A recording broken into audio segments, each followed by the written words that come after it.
جب حاضر ہوا تو کہا اے بوڑھے بتا میرے پاس کیا لے کر آیا ہے؟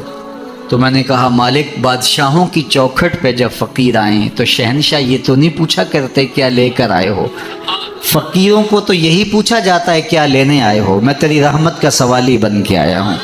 اللہ نے بغیر حساب کے میری مغفرت فرما، میری بخشش فرما دی۔ اور جنہوں نے اپنی زندگیاں راہ دین پہ گزاری ہوں، حضرت سیدنا عمر رضی اللہ تعالیٰ عنہ فرماتے ہیں کہ آقا کریم علیہ السلام نے ارشاد فرمایا کہ جس شخص کے مرنے کے بعد 4 لوگوں نے اس کی اچھائی کی گواہی دے دی وہ جنتی ہے۔ 4 لوگوں نے کہا یہ بہت اچھا شخص تھا۔ تو حضرت عمر کہتے ہیں میں نے عرض کی یا رسول اللہ صلی اللہ علیہ وسلم اگر کسی کے پاس 4 گواہ نہ ہوں 3 گواہ ہوں تو آقا کریم نے فرمایا وہ بھی جنتی ہے۔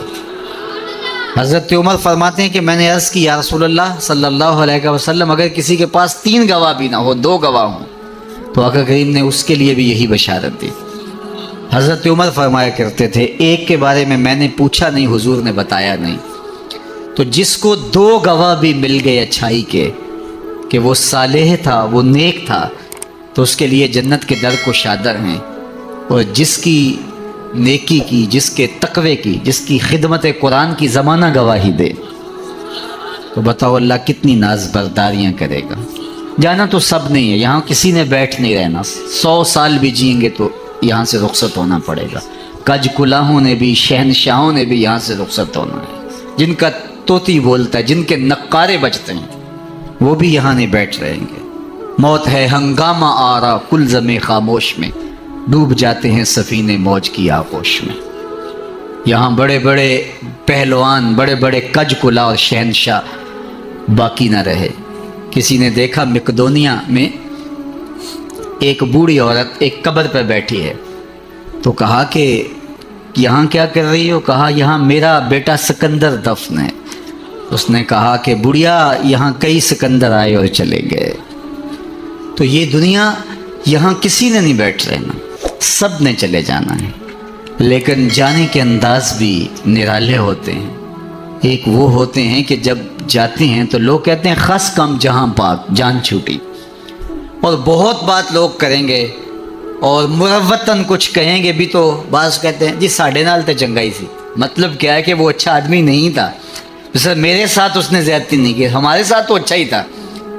تو وہ کیسا شخص ہے کہ جس کے بارے میں اچھائی کے لفظ بولنے کے لیے بھی لفظوں کو تراشنا پڑے کہ لوگ کہیں کہ یہ غلط بیانی کر رہا ہے، اور وہ کتنا خوش نصیب ہے کہ جس کی تعریف کرتے ہوئے بے جھجک لفظ بولنے سے جو ہے وہ انسان شرمندگی محسوس نہ کرے کہ اس کی زندگی اس طہارت میں، اس پاکیزگی میں، اس عفت میں بسر ہوئی کہ اس نے ساری زندگی راہ خدا میں زندگی گزار دی۔ تو جاتے سبھی ہیں لیکن کسی کا جانا سرخروئی کا جانا ہوتا ہے۔ موت کسی کے لیے بھیانک خواب ہوتا ہے اور کسی کے لیے یہ خوشگوار اور خوبصورت انداز ہوتا ہے، وصل حبیب کا ذریعہ ہوتا ہے۔ حضرت بلال حبشی رضی اللہ تعالی عنہ کا جب وقت آخر آتا ہے تو آپ کی زوجہ آپ کے سرہانے بیٹھی تھی، جو ہی سانس ٹوٹنے لگی تو اس نے کہا واہ حسرتا ہو، ہائے افسوس میرا شوہر مجھ سے جدا ہو رہا ہے۔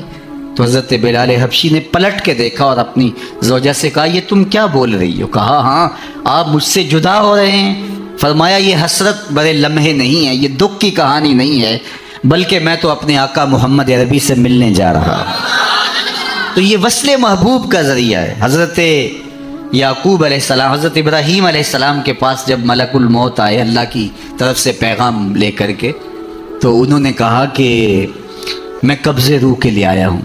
حضرت خلیل نے کہا کہ عجیب بات ہے، میرا رب مجھے اپنا خلیل بھی کہتا ہے، خلیل کہتے ہیں گوڑے یار کو، تو میرا رب مجھے اپنا خلیل بھی قرار دیتا ہے، اور کیا کوئی یار بھی یار کی موت چاہتا ہے؟ اور تمہیں قبض روح کے لیے بھیجا۔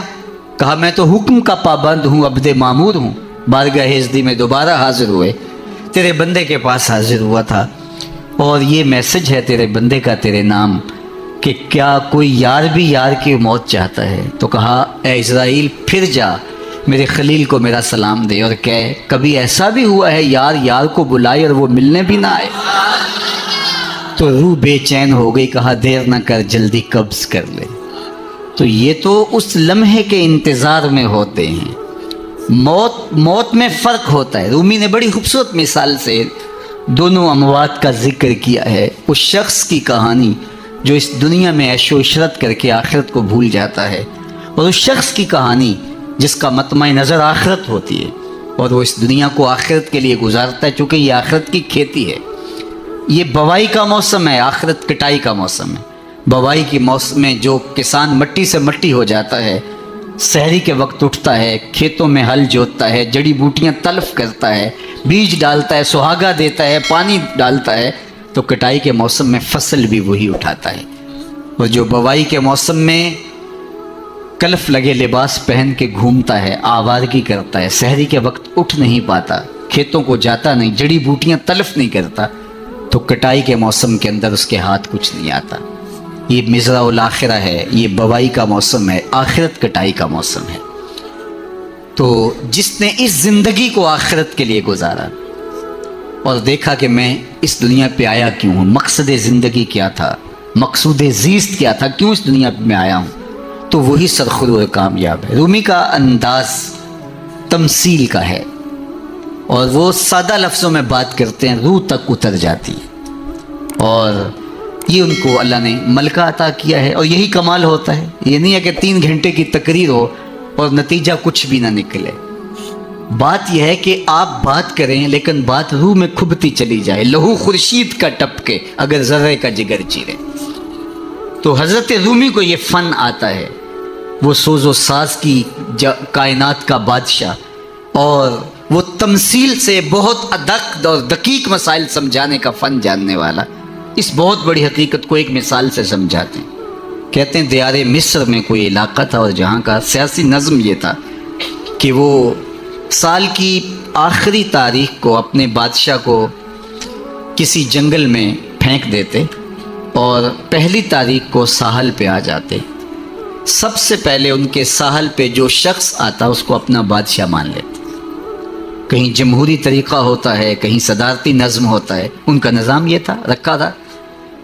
اور جو بھی تخت نشین ہوتا وہ بھول جاتا کہ میرے ساتھ کیا ہونے والا ہے. اس کو پہلے دن بتا دیتے کہ 1 سال کے لیے تو تخت نشین رہے گا اور اس کے بعد تجھے اس جنگل میں پھینک آئیں گے جو جزیرے کے دوسری سمت ہے، اور اس میں موذی جانوروں کا رین بسیرا ہے اور تھوہر اور کانٹے دار درخت ہیں. لیکن وہ بھول جاتا وہ تخت کی لذتیں اور اس کا سرور اور اس کا نشہ ہی ایسا ہوتا، اسے یاد ہی نہ رہتا کہ سال کے بعد میرے ساتھ کیا ہونے والا ہے. اور جو ہی سال کی آخری تاریخ ہوتی زنجیروں میں جکڑ کے ادھر پھینکتے پھر روتا ہے مجھے تم کہاں لے جا رہے ہو. ایک مرتبہ وہ اپنا پرانا بادشاہ پھینک کر کے نیا بادشاہ لینے ساحل پہ آئے تو جو شخص سب سے پہلے ساحل پہ اترا وہ تاجر شخص تھا. اس کے گلے میں پھولوں کے ہار ڈالے، گارڈ آف آنر پیش کیا. اس نے کہا یہ کیا ہے میرے لیے؟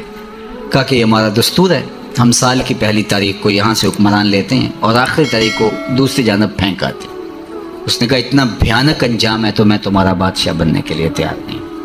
اس نے کہا تو چاہے نہ چاہے باندھ کے بھی تخت پہ بٹھانا پڑا، یہ ہمارا ضابطہ ہے. عجیب کہانی. اس نے کہا میں تو تاجرانہ غرض سے آیا ہوں، میں تو کوئی امور سلطنت اور سیاست سے آگاہ ہی نہیں ہوں. اس نے کہا ہمارے بندے لگے قوانین ہیں، اس کے ساتھ آپ نے کام کرنا ہوگا. اور اس نے کہا ہر صورت میں جو ہے وہ تجھے یہ کرنا پڑے گا. پھنس گیا.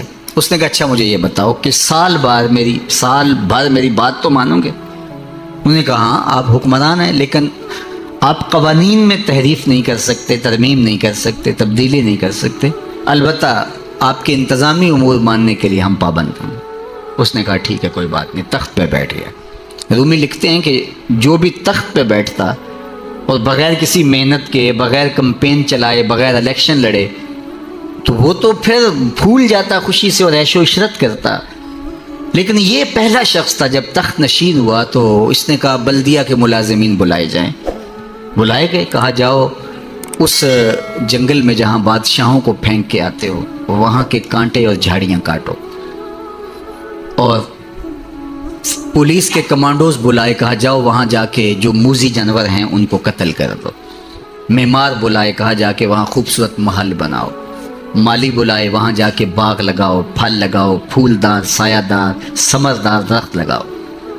حکومتی مشینری، پوری حکومتی مشینری اس باغ کے کانٹے دار درخت کٹوانے، وہاں کے موذی جانور قتل کروانے، اور وہاں کنویں کھدوانے، محل بنوانے اور پھلدار پھولدار سایہ دار درخت لگانے میں صرف کر دی۔ جب سال کی آخری تاریخ ہوئی تو وہ جنگل جہاں بادشاہوں کو پھینکا کرتے تھے وہ جنگل نہیں رہا تھا، وہ ایک باغ بن چکا تھا۔ اور یہ زنجیریں لے کر آئے تو اس نے کہا مجھے زنجیریں نہ پہناؤ، میں خود چل کے جانے کے لیے تیار۔ اس لیے اس تخت پر بیٹھ کر کے وہ اپنے لشکر بھیج کے وہاں کے کانٹے، وہاں کے تھوہر، وہاں کے موذی جانور، وہاں کے خطرناک جانور جن کا وہاں رین بسیرا تھا ان کو کاٹتا رہا، قتل کرواتا رہا۔ تو اس نے کہا کہ میں خود چل کے جانے کے لیے تیار ہوں۔ رومی کہتے ہیں جو کافر ہے وہ دنیا کے تخت پہ، جو فاسق اور بدکار ہے وہ دنیا کے تخت پہ موج کرتا ہے، اور جب وقت آخر آتا ہے تو اس کو جب زنجیروں میں جکڑ کے لے جانا چاہتے ہیں فرشتے تو وہ کہتا ہائے مجھے کدھر لے جا رہے ہو۔ اور بندہ مومن، بندہ صالح اس دنیا کے تخت پہ آرام سے نہیں بیٹھتا، یہاں بیٹھ کے اپنے اعمال کے لشکر بھیج بھیج کے قبر کے کیڑے مکوڑے ختم کرواتا رہتا ہے، وہاں باغ لگواتا رہتا ہے، اور پھر جب وہ اس دنیا سے رخصت ہوتا ہے تو وہ کیڑے مکوڑوں کا گھر نہیں رہتا بلکہ روضۃ من ریاض الجنہ بن چکی ہوتی۔ اور وہ کہتا ہے دیر نہ کرو مجھے جلدی لے جاؤ، میں خود چل کے جانے کے لیے تیار ہوں۔ ربعی بن حراش ساری زندگی ہنسے نہیں، فرماتے تھے کیا خبر میرا انجام کیا ہوگا۔ جب تک یہ یقین نہ ہو کہ میرا انجام کیا، اتنی دیر تک دھڑکا لگا رہے، ڈر لگا رہے۔ یہ مسلمان کی زندگی ہے، مومن کی زندگی ہے۔ ابھی ملیکہ فرماتے ہیں کہ میں 30 اصحاب رسول سے ملا ہوں، بخاری کتاب الایمان اٹھائیے، 30 اصحاب رسول سے ملا ہوں، اور ہر ایک اپنی آخرت کے بارے میں سخت فکر مند تھا۔ ہم تو 4 نمازیں پڑھ لیں تو ہم سمجھتے ہیں کہ ہمارے جیسا زمانے میں کوئی نہیں، اور بے نمازیوں کو حقیر جاننے لگ جاتے ہیں۔ 30 اصحاب سے ملاقات ہوئی ہے اور یہ ڈرتے رہتے تھے کہ میرا انجام، رنگا رنگ سہیلیاں پرن کڑے پر پریا اس نہ جانیے جس دا توڑ چے۔ انما الاعمال بالخواتین، اعمال کا دار و مدار حسن خاتمہ پہ ہے، جس کا اخیر ٹھیک ہو گیا۔ ورنہ کتنے لوگ ہیں کہ زندگی ساری اچھی، انجام بخیر نہیں ہو۔ ہمارے سامنے بلعام بن باورا کی مثال موجود۔ بنی اسرائیل کا مستجاب الدعوات ولی تھا، ہاتھ پھیلا کے دعا مانگتا تو ہاتھ منہ پہ بعد میں پھیرتا، قبولیت پہلے ہو جاتی۔ لیکن پھر اسی کے بارے میں قرآن نے کہا نا مَثَلُهُ كَمَثَلِ الْكَلْبِ، اس کی مثال کتے کی مثال، زبان لٹک گئی، زمین چاٹتا تھا، نبی کے خلاف ہاتھ اٹھا دیے، سمجھا میں مقبول بارگاہ ہو گیا۔ اللہ اکبر، انجام ٹھیک نہیں ہوا۔ اس لیے میاں صاحب بولے پڑھنے اتے مان کرینا تے نہ آکھی میں پڑھیا، او جبار کا ہار صداوے متا روڑ دے وے دودھ کڑیا۔ جب تک انجام بخیر نہ ہو۔ بائزید بستامی سے ایک بڑھیا نے کہا تھا کہ میرے گدھے کی 2 مچھی ہے یا آپ کی داڑھی اچھی ہے؟ کہا فی الحال نہیں بتا سکتا، یہ تو مرنے کے بعد ہی بتا سکتا ہوں۔ تو جب تک انجام بخیر نہ ہو اللہ سے دعا مانگے کہ اللہ خاتمہ ایمان پہ کرے۔ ساری زندگی دین کی راہوں کے مسافر رہیں، اور جب سانس ٹوٹ رہی ہو محمد عربی کا کلمہ زبان پہ جاری، آخری قول کلمہ طیبہ کا ہو ہمارے لبوں کے اوپر۔ ربی بن حراش ساری زندگی مسکرائے نہیں، فرماتے تھے کیا خبر انجام کیا ہوگا۔ اللہ اکبر۔ خیر وقت آخر تو آنا ہی تھا، تو جب آخری وقت آیا تو ان کے بھائی ربی بن حراش نے کہا جاؤ، غسال کو بلا کے کہا میرے بھائی کو غسل دو۔ تو وہ غسل دینے داخل ہوا تو فوراً باہر آ گیا۔ اتنی جلدی؟ کہا تھا تیرا بھائی بڑا عجیب ہے۔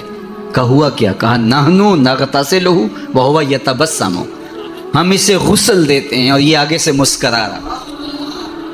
اقبال نے کہا تھا نا نشان مرد مومن باتو گوئم، چوں مرگ آئے تبسم بر لب اوست۔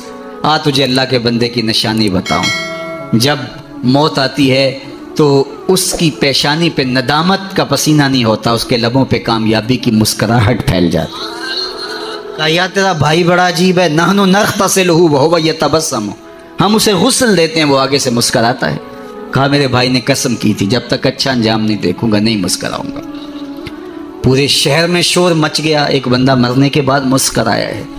بعض لوگ تو بہت خوش ہوئے، بعض نے کہا یہ گھڑی ہوئی کہانیاں ہیں، یہ مریدین کا اعتقاد ہے، ان کا حسن اعتقاد ہے، کیسے ہو سکتا ہے مرنے کے بعد مسکرائے۔ ایک بہت بڑا ہجوم جمع ہو گیا حضرت کی زیارت کے لیے۔ بعض لوگ تیکھے سوال لیے، بعض محض تماشائی، بعض سیدھا سیدھا انکار کر رہے ہیں، پورا بصرہ امڈ آیا۔ اتنے میں انہیں غسل دے کے چارپائی پہ ڈال کے کفن بھی ڈال دیا گیا تھا۔ جب لوگ گھر میں داخل ہوئے تو قبل اس سے کہ وہ سوال کرتے، امام ابو نعیم نے حلیہ میں لکھا، قاضی ایاز مالکی اندلسی نے الشفاء کے اندر لکھا، اور اس کو امام سہیلی نے روض الانف میں لکھا، اور بھی بہت سارے لوگوں نے لکھا۔ جب لوگ داخل ہوئے اور تیکھے تیکھے سوال تھے کہ یہ پوچھیں گے، یہ بات کریں گے، کیسے مسکرائے، سچ ہے، غلط ہے، جھوٹ ہے، اور یہ چارپائی پہ ڈالے جا چکے تھے، کفن اڑا دیا گیا تھا۔ جب لوگ داخل ہوئے تو انہوں نے کفن ہٹایا، ہاتھ باہر نکالا اور لوگوں سے مخاطبت کرتے ہوئے کہا السلام علیکم۔ لوگ حیرت میں ڈوب گئے، وعلیکم السلام، اتتکلم بعد الموت، عجیب بات ہے، مرنے کے بعد باتیں کر رہے ہو؟ قال نعم اتکلم بعد الموت، ہاں ہاں مرنے کے بعد باتیں کر رہا ہوں۔ عرش فرش تے بانگا ملیاں تے مکے پہ گیا شور، بلے شاہ سا مرنا نہ ہی تے گور پیا کوئی ہور، فَلَنُحْيِيَنَّهُ حَيَاتًا طیبہ۔ اور اقبال کہتا ہے فطرت ہستی شہید آرزو رہتی نہ ہو، خوب تر پیکر کی اس کو جستجو رہتی نہ ہو، موت کو سمجھا ہے غافل اختتام زندگی، یہ ہے شام زندگی صبح دوام زندگی۔ فَلَنُحْيِيَنَّهُ حَيَاتًا طیبہ کا روپ ظاہر ہوا، ہاں ہاں مرنے کے بعد باتیں کر رہا ہوں۔ لوگوں نے کہا بتاتے رب نے تیرے ساتھ سلوک کیا کیا؟ تو ربی بن حراج جو فوت ہو گئے وہ بول کے کہہ رہے استقبلنی ربی غیر غضبان واستقبلنی بروح و ریحان، اس کے قدرت والے چہرے پہ کوئی غصہ نہیں تھا، اس نے روح و ریحان کے پھول میرے گلے میں ڈالے۔ لوگوں نے باتیں پوچھنا شروع کر دیں، شکر ہے کوئی مرنے والا بول پڑا، کوئی ادھر کی بات کر رہا ہے، ادھر کی بات پوچھ رہا ہے۔ جب سلسلہ کلام طول پکڑنے لگا تو ربی بن حراش لکھتے ہیں، ربی بن حراش کہتے ہیں کہ اجلوا بی ولا تؤخروا بی لان ابا القاسم ينتظر علی الصلاۃ، دیر نہ کرو مجھے جلدی قبرستان میں لے جاؤ، تم مجھے باتوں میں لگا رہے ہو، امام الانبیاء میرے جنازے کا انتظار کر۔ اگر اپنی زندگی اس کی رضا کے مطابق گزارے گا تو تمہارا وہاں انتظار ہوگا۔ مرنے کا فرق ہے، ہر کوئی مرتا ہے، لیکن یہ مرنا جو یاد الہی میں اپنے آپ کو ڈبو دے، اور مرنے سے قبل جو مر جائے، موتو قبل ان تموتو، صوفیہ تو یہی کہتے ہیں نا کہ مرنے سے قبل مر جاؤ، تو جب مرنے سے ہی قبل مر جائے تو الجبرے کا قاعدہ ہے نا کہ نفی جب نفی سے ضرب کھاتی ہے تو جمع کی صورت میں جواب آتا ہے۔ تو جو پہلے ہی مرا ہوا تھا، اپنے آپ کو، اپنے نفس کو اس نے مار دیا، اپنی خواہشات کو ترک کر دیا، تو وہ موتو قبل ان تموتو کے زمرے میں تھا، تو پھر موت کو موت آئی تو نفی سے ٹکرائی تو حیات بن گئی، تو یہ حیات طیبہ کی صورت بن کے سامنے آئی اور ابھری۔ اس لیے اللہ والے قبروں میں جا کر بھی جو ہے وہ ایک حیات طیبہ اور ایک زندگی، پاکیزہ زندگی کا نور پاتے ہیں، اور اللہ تعالیٰ ان کے ذریعے سے لوگوں کی فیض رسانی کا سامان کرتا ہے، ورنہ دنیا کے اوپر آ کے چلے گئے، آج ان کا نام و نشان بھی نہیں ہے۔ جن کے طوطی بولتے تھے، نقارے بجتے تھے، آل ساسان 3150 سال ایران پہ حکومت کرتے رہے، آج آل ساسان کا دنیا نام بھی نہیں جانتی۔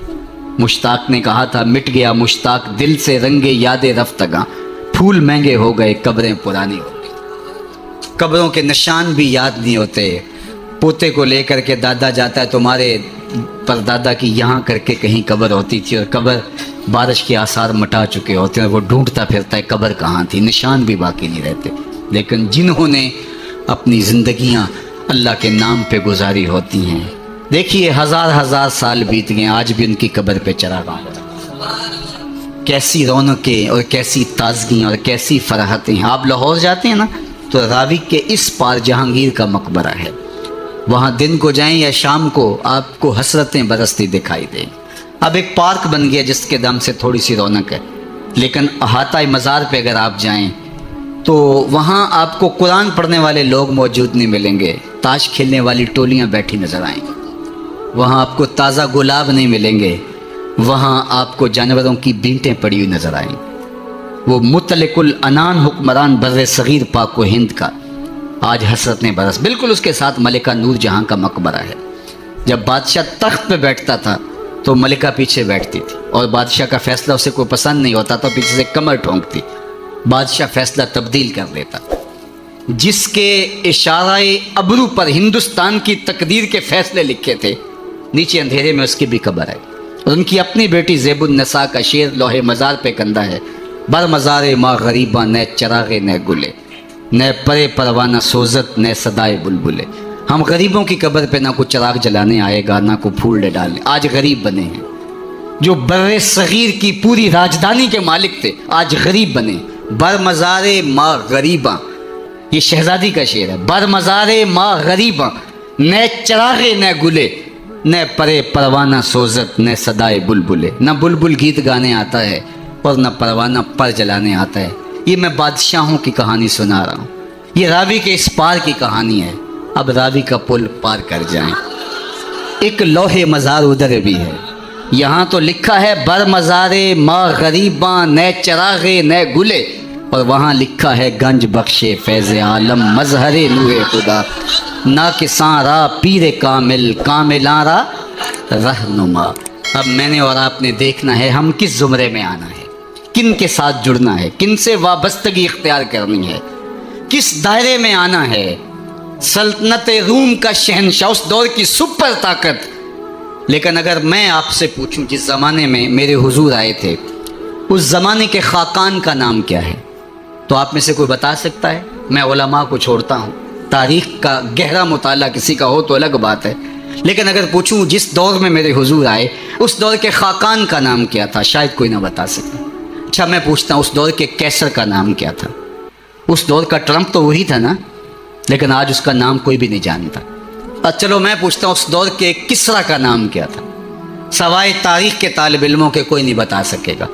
چلو میں یہ پوچھتا ہوں اور اس مجلس میں موجود سب سے کم عمر بچے سے پوچھتا ہوں کہ جس زمانے میں میرے حضور آئے میرے حضور کے مؤذن کا نام کیا تھا؟ تو وہ سر اٹھا کے بلال حبشی کا نام لے گا. یار اس دور کی سپر طاقت کے مطلق العنان حکمران کا نام تو زمانے کو یاد نہیں ہے. کیسر کا نام، کسرا کا نام، خاقان کا نام زمانے کو یاد نہیں ہے، لیکن بلال حبشی کا نام آج بھی سینوں پہ لکھا ہے. تو اقبال تڑپ کے بولا، اقبال یہ کس کے عشق کا فیض عام ہے؟ رومی فنا ہوا حبشی کو دوا. شہنشاہ روم کا نام بھی زمانے کو یاد نہیں. رومی فنا ہوا حبشی کو دوام ہے، تو دوام محمد عربی کے قدموں میں ہے. سارا نور اسی چوکھٹ پہ ہے. سارے اجالے اور ساری روشنیاں حضور علیہ السلام کے قدموں سے پھوٹتی ہیں. تو جب سارا نور ملتا ہی یہاں سے ہے، سارے اجالے اسی دہلیز سے خیرات کی صورت میں میسر آتے ہیں، تو وہ اپنی ساری زندگی حضور کے نام پہ لگا. اقبال کے سارے کلام کا رس نچوڑیں تو جو خلاصہ نکلتا ہے وہ یہ ہے، بمصطفیٰ برساں خیشرا کے دی ہماؤز، اگر بہو نہ رسیدی تمام بولا بیز. اگر اپنے آپ کو کھینچ کے تو حضور کے قدموں تک لے گیا تو زندگی کا سارا جمال تجھے نصیب ہو. اور اگر تو حضور کے قدموں تک نہیں پہنچ سکا تو کلمہ پڑھ کے بھی ابو لہب کا ابو لہب ہی رہے. آئیے میں اور آپ اپنے آپ کو کھینچ کے حضور کی چوکھٹ پہ لے آئیں، حضور کی دہلیز پہ لے آئیں. ہمارے یہ سادات، یہ علماء، یہ پیران عظام، یہ بزرگان دین اسی پیغام کو لے کر کے میدان عمل میں موجود ہیں. اپنی زندگیاں انہوں نے اسی لیے وقف کی ہیں کہ لوگوں کو حضور سے جوڑا جائے، حضور سے وابستگی، آقا کریم سے دل بستگی، حضور سے تعلق خاطر قلبی ربط پیدا ہو جائے. اور یہ جتنا مضبوط ہوگا زندگی اس قدر ہی جمال پرور ہوتی چلی جائے گی. اللہ جل شانہ اپنی خاص عنایات کا حظ وافر اس آستان نور پہ شامل فرمائے، اور ہمارے قبلہ شاہ صاحب زیدہ مجدہو کو، ان کے برادران کو، ان کے خاندان کے جملہ افراد کو والد گرامی کے سائے کے اٹھ جانے سے جو کمی پیدا ہوئی، واقعہ ہوئی، اللہ اس پر انہیں توفیق صبر دے. ویسے تو والدین کی روحانیت ہمیشہ اولاد کے سر پہ رہتی ہے اور ان کی برکتیں ہمیشہ اولاد کو نصیب ہوتی ہیں، اور اولاد اگر صالح ہو تو ماں باپ کو ان کی برکتیں جو ہے وہ نصیب ہوتی ہیں. جو تین چیزیں چھوڑ کر جاتا ہے کوئی شخص، جو خاص طور پہ ایک حدیث میں آئی، اس میں وَوَلَدٌ صَالِحٌ يَدْعُو لَهُ، وہ اولاد ہے جو ماں باپ کے لیے دعائیں کرتی ہے.